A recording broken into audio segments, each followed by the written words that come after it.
मंदिरों को हटाने के लिए फरमान जारी कर दिए जाएं और नमाज के ऊपर कोई बात नहीं हो तो समझ लीजिए चुनाव आ चुके हैं। राजस्थान के अंदर इस समय उपचुनाव है और इसका फर्क यूपी के अंदर भी पड़ता है कांग्रेस की पॉलिसीज को दिखाने के लिए। तो फिलहाल एक फरमान जारी हुआ है कि थानों के अंदर नहीं हो सकती कोई आरती और मंदिर भी नहीं बनाए जाएंगे और इन सब के लिए एक अधिनियम का आधा अधूरा संज्ञान लिया गया है जो कि 1954 का बना है, मगर आज जाके आधी अधूरी याद आई है। तो राजस्थान के अंदर एक सर्कुलर जारी होता है, हाल ही के अंदर जारी होता है और यह कहा जाता है कि पूजा स्थल का कोई प्रावधान नहीं है किसी भी थाने के अंदर। केवल राजस्थान में नहीं, पूरे देश भर में कई सारे थानों में मंदिर मौजूद हैं, आजादी मिलने से पहले से मौजूद हैं। मगर देखिए, पत्र में लिखा गया है कि राजस्थान का धार्मिक भवन एवं स्थल अधिनियम 1954 के हिसाब से यह नहीं हो सकता। मतलब कानून की रक्षा करने वाली पुलिस ने 1954 से लेकर आज तक कानून की धज्जियां उड़ा रखी थी और यह भी इसके अंदर लिखा गया है कि इसका अक्षरशः पालन किया जाए। बिल्कुल आपको पता होगा इतना तो कि कहीं पर भी केवल और केवल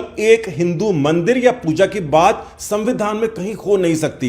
लिखा क्या है इसमें? तो ये जो 1954 का अधिनियम आया था, इसमें खास तौर से दो बातें लिखी हुई थी। पहली बात तो ये कि रिलीजियस बिल्डिंग्स नहीं बनेगी पब्लिक प्लेस के अंदर, और दूसरा किसी भी पब्लिक प्लेस को किसी भी रिलीजियस पर्पस के लिए इस्तेमाल नहीं किया जाएगा। अक्षरतः बात कर रहे हैं, इसके अंदर जो लिखा है अपनी मर्जी से जोड़ घटा नहीं रहे हैं। देखिए, अधिनियम के अंदर बताया गया है कि रिलीजियस का मतलब भजन, कीर्तन और साथ में नमाज भी शामिल है और कोई भी मंदिर, मस्जिद, चर्च वगैरह कुछ नहीं बन सकती। यहां पर केवल एक रिलीजन का नाम नहीं लिया गया है, मगर चुनाव जीतना हो या फिर देश का बंटवारा करना हो रिलीजन के नाम पर किया गया था 1947 के अंदर। और किस वजह से किया था? जब जब चुनाव आते हैं राजस्थान के मुख्यमंत्री घूंघट की बात कर देंगे मगर बुर्के की बात नहीं करेंगे। राजनेता ऐसा जानबूझ के करते हैं कि कांग्रेस पार्टी दिखाई देना चाहती है कि वो मुस्लिम्स के साथ है और उनका जो वोट है वो उनको ही चाहिए। उन्होंने तो मुस्लिम्स के लिए एक अलग देश तक बना के दिया था। तो बात ये आ जाती है कि अक्षरतः अगर पालन करना है आपको किसी का, तो केवल पूजा स्थल के ऊपर आप पालन नहीं कर सकते। आपको सार्वजनिक स्थलों पर रिलीजियस बिल्डिंग्स के साथ ही सार्वजनिक स्थलों पर किसी भी प्रकार की रिलीजियस एक्टिविटी से मना करना पड़ेगा। वो आप करेंगे नहीं क्योंकि आपको चुनाव जीतने हैं, चुनाव का माहौल है, ये सब चीजें होती ही हैं,